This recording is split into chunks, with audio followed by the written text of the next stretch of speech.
Hi. അപ്പൊ നമ്മൾ ഇന്ന് വീണ്ടും അടുത്ത ക്ലാസ്സിലേക്ക് വന്നിരിക്കുകയാണ്. അപ്പോൾ ഞങ്ങൾ ആരെങ്കിലും സബ്സ്ക്രൈബ് ചെയ്യാത്തവരുണ്ടെങ്കിൽ ഇപ്പൊ തന്നെ സബ്സ്ക്രൈബ് ചെയ്യണം കേട്ടോ, എന്നിട്ട് ഒന്ന് സപ്പോർട്ട് ചെയ്യണേ. പിന്നെ ഈ വീഡിയോ നിങ്ങൾക്ക് ഇഷ്ടമായിരുന്നുണ്ടെങ്കിൽ ഒന്ന് ഷെയർ ചെയ്യണം, ലൈക്ക് ചെയ്യണം. പിന്നെ ഓൾ ബട്ടൺ അമർത്താനായിട്ട് മറക്കരുത്. ഇപ്പൊ നമ്മൾ ഇത്ര ദിവസം പഠിച്ചിട്ടുണ്ടായിരുന്നു. കഴിഞ്ഞ ദിവസം എനിക്ക് തോന്നുന്നു ബ്ലൂ എന്നുള്ള വാക്കാണ് നമ്മൾ പറഞ്ഞത്. പ്ലേ എന്ന് പറഞ്ഞത്, അതായത് BL വെച്ച് ചെയ്യുമ്പോൾ ബ്ലൂ എന്നാണ് വരുന്നത്. ബ്ലാക്ക്, ബ്ലൂ, അങ്ങനെ ബ്ലൂബെറി അതൊക്കെ വരുമ്പോൾ ബ്ലൂ എന്നുള്ള വാക്കാണ് ഫസ്റ്റ് വരെ അല്ലേ? അതെ. അപ്പൊ ഇന്ന് നമ്മൾ അതുപോലെ തന്നെ ഒരു വാക്ക് പറഞ്ഞുതരാൻ പോണ ഗ്ല്. ഗ്ല് എന്ന് വരുമ്പോ എന്താണ് ചെയ്യാ വരിക? എന്താണ്? GL എന്നാണ് ഗ്ലൂ എന്നുള്ള വാക്കിന്, ഗ്ല് എന്നുള്ള വാക്ക് നമ്മൾ പ്രൊനൗൺസ് ചെയ്യുമ്പോൾ വരുന്നത്. അപ്പൊ രണ്ട് വാക്കുകൾ നമ്മൾ പഠിച്ചിട്ടുണ്ടായിരുന്നു. ഗ പഠിച്ചിട്ടുണ്ടായിരുന്നു, ജി. ജിയുടെ സൗണ്ട് ആണ് ഗ, എല്ലിന്റെ സൗണ്ട് ആണ് ഇ. അപ്പോ രണ്ടും കൂടി ചേരുമ്പോ ഗ്ൽ. അപ്പോ ഗ്ലൂ എന്നെങ്ങനെ പറയും നമ്മള്? ബ്ലൂ എന്ന് പറഞ്ഞെങ്കിൽ UE. എന്നാലും അത് മാജിക് ഉണ്ടെങ്കിൽ മാത്രമാണ് നമുക്ക് ആ ഒരു വാക്ക് അവിടെ കംപ്ലീറ്റ് ആവുള്ളൂ. പിന്നെ ഗ്ലോ എങ്ങനെ പറയും?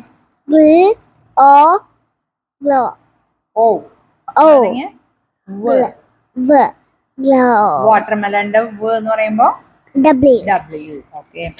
അതുപോലെ ഗ്ലോബ്, ഗ്ലാസ്, പിന്നെ എന്താണ് ഗ്ലൈഡ്, ഗ്ലൗസ്, അതൊക്കെ എന്ത് വെച്ചിട്ട് വരുന്ന വാക്കാണ്? ഗ്ലേ വെച്ചിട്ട് വരുന്ന വാക്കാണ്. ഇനി ഗ്ലോബൽ, പിന്നെ അങ്ങനെയുള്ള വാക്കുകളൊക്കെ നിങ്ങൾ ഓർത്ത് വെക്കുക. അപ്പൊ ഗ്ലേ എന്നുള്ള വാക്കുകൾ എവിടെ നമുക്ക് സൗണ്ട് ആയിട്ട് വരുന്നുണ്ടോ അവിടെയൊക്കെ GL എഴുതാനായിട്ട് മറന്നു പോകരുത്. പിന്നെ ഈ അടുത്ത വാക്കാണ് ഗ്ര്. അതായത് ഇതുപോലെ തന്നെ നമ്മൾ പറയും ഗ്രേപ്സ്. നമ്മൾ എങ്ങനെയാണ് ആ വാക്ക് വരുന്നത് നമ്മൾ മനസ്സിലാക്കേണ്ടത്? ഗ്ര്. അപ്പോ GRIPE അങ്ങനെയാണ് നമ്മൾ പറയുന്നത്, ഗ്രേപ്പ്. GRAP, സോറി കേട്ടോ. അപ്പോൾ അങ്ങനെയുള്ള വാക്കുകൾ നമ്മൾ എപ്പോഴും അത് ഇടയ്ക്ക് പറഞ്ഞാൽ മാത്രമാണ് നമുക്ക് ആ തെറ്റില്ലാണ്ട് പഠിക്കാനായിട്ട് പറ്റുള്ളൂ. അപ്പൊ grip, grow, grape, grill, grass, grasp, grand, green, ഇങ്ങനെയുള്ള വാക്കുകളൊക്കെ ഈ ഗ്ര് വെച്ചിട്ട് വരുന്ന വാക്കുകളാണ്. ഇപ്പൊ ഞങ്ങളിത് പറഞ്ഞു പോണത് എന്തിനാന്ന് വെച്ച് കഴിഞ്ഞാല് ഈ ക്ലാസ് കഴിഞ്ഞാൽ ഈ വാക്കുകൾ ഓരോന്നും എഴുതി പഠിക്കണം, പറഞ്ഞു പഠിക്കണം. എങ്കിൽ മാത്രമേ നമുക്ക് ആ ഫ്ലുവൻ്റ് ആയിട്ട് വായിക്കാനായിട്ട് പറ്റത്തുള്ളൂ. Very good. അപ്പൊ ഇനി അടുത്തതാണ് പ്ല്. പ്ല് വെച്ച് എങ്ങനെ പറയും നമ്മള്? PL. പ്ല്. അപ്പൊ അത് പ്ലോട്ട് എങ്ങനെ നമ്മൾ പറയും?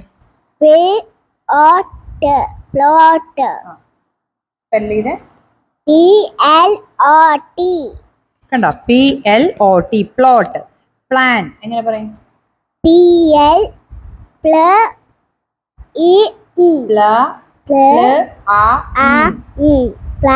അപ്പൊ എങ്ങനെ പറയണേ? PLAN. Very good. Plum. Plum കേട്ടില്ലേ? പ്ലം നമ്മൾ കഴിക്കണം. പ്ലം. പ്ലം. അപ്പൊ എന്ന് വരുമ്പോ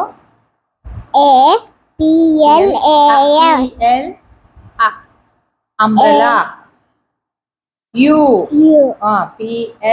PLUM, പ്ലം. പ്ലേ എന്ന് പറയുമ്പോ PLAY, പ്ലേ. പ്ലക്ക്. അപ്പൊ PLUCK, പ്ലക്ക്. പ്ലാന്റ് എന്ന് പറയും PLANT, പ്ലാന്റ്. അപ്പൊ അങ്ങനെയുള്ള വാക്കുകള് പിന്നെയും എന്താണ് കുറച്ചായിട്ട് പറയാം. അത് മുറിച്ച് പറയാം. അപ്പൊ നമുക്ക് ഇംഗ്ലീഷ് ഒട്ടും തെറ്റാണ്ട് സ്പീഡിലും വായിക്കാൻ പറ്റും. ഇത് പ്രാക്ടീസ് ആണ് ഏറ്റവും കൂടുതൽ വേണ്ടത്. പ്രാക്ടീസ് ഇല്ലാണ്ട് കിട്ടുമോ? ചെയ്യാൻ പറ്റില്ല. അപ്പൊ സിയ പറയുന്ന പോലെ എപ്പോഴും പ്രാക്ടീസ് ചെയ്യുക. പ്രാക്ടീസ് ചെയ്തുകൊണ്ടിരുന്നു കഴിഞ്ഞാൽ നിങ്ങൾ എത്ര കൊച്ചു കുട്ടികളായാലും നിങ്ങൾക്ക് അത്രേ എന്താണ് ഫസ്റ്റ് ദിവസം നല്ല രസമാണ്. ഫസ്റ്റ് ദിവസം കുറച്ചൊരു ഇതുണ്ടായിരുന്നു, എന്താണ് മനസ്സിലാവാണ്ട് കുറച്ച് കപ്പലൊക്കെ ഉണ്ടായിരുന്നു. ഇപ്പൊ ശരിയായില്ലേ? നല്ല ഈസി ആയി. പ്ലേറ്റ് നമ്മൾ എങ്ങനെ പറയും? പ്ലേറ്റ്. അപ്പൊ മാജിക്കി വന്നുകൊണ്ടാണ് ഏറെ സൗണ്ട് എ എന്നായി. അപ്പൊ പ്ലേറ്റ്. ഇനിയിപ്പോ നമ്മളിപ്പോ ഈ വാക്കുകളാണ് ഇന്നത്തെ ദിവസം പഠിച്ചത്. അപ്പൊ ഇത്ര ദിവസത്തെ ക്ലാസ്സുകൾ കാണാത്തവരുണ്ടെന്നുണ്ടെങ്കിൽ ഫസ്റ്റ് തൊട്ട് ആ ക്ലാസ്സുകളൊക്കെ ഒന്ന് കാണണം. എങ്കിൽ മാത്രമേ നിങ്ങൾക്ക് അത് തുടർന്ന് പോകാനായിട്ട് പറ്റുള്ളൂ. പക്ഷെ ഈ ഫുള്ള് ക്ലാസ് കഴിയുമ്പോഴത്തേക്ക് നിങ്ങൾക്ക് ഒരു കാര്യം ഞങ്ങൾക്ക് ഉറപ്പ് തരാൻ പറ്റും. എന്ത്? നിങ്ങൾക്ക് ഈസി ആയിട്ട് ചെയ്യാൻ പറ്റും. റീഡ് ചെയ്യാന്ന് പറയുന്നത് ഒരു ബുദ്ധിമുട്ടല്ലാണ്ട് വരും. സ്പെല്ലിംഗ് മിസ്റ്റേക്ക് എന്നുള്ളത് തീരെ ഇല്ലാതായി മാറും. കാരണം ഇപ്പൊ ഒരു ഫസ്റ്റ് സ്റ്റാൻഡേർഡ് കൊച്ചു കുട്ടികളായിരിക്കും എനിക്ക് തോന്നുന്നത് സിയുടെ ചാനൽ കാണുണ്ടാവുക. ആ കൊച്ചു കുട്ടികൾക്ക് വളരെ ഈസി ആയിട്ട് നമുക്ക് എക്സാമിന്റെ സമയത്ത് സ്പെല്ലിംഗ് മിസ്റ്റേക്ക് തിരുത്താനോ അങ്ങനത്തെ ഒന്നും വേണ്ടി വരില്ല. അവരിപ്പൊ തന്നെ പ്രാക്ടീസ് ചെയ്ത് പോയി കഴിഞ്ഞാൽ നമുക്ക് ഈ ഒരു 1 മന്ത് കൊണ്ട് തന്നെ അവരത് ക്ലിയർ ചെയ്ത് പഠിപ്പിക്കാനായിട്ട് പറ്റും.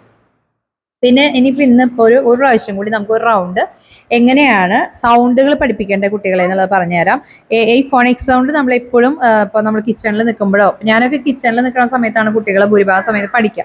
അല്ല അതിന് വേണ്ടി ഒരു സമയം എക്സസൈസ് ചെയ്യുക, അങ്ങനെയൊക്കെ ഞങ്ങൾ സമയം കണ്ടെത്താറ് അങ്ങനെയാണ്. അല്ലാതെ അതിന് വേണ്ടി ഒരു സമയമൊന്നും കണ്ടെത്താറില്ല.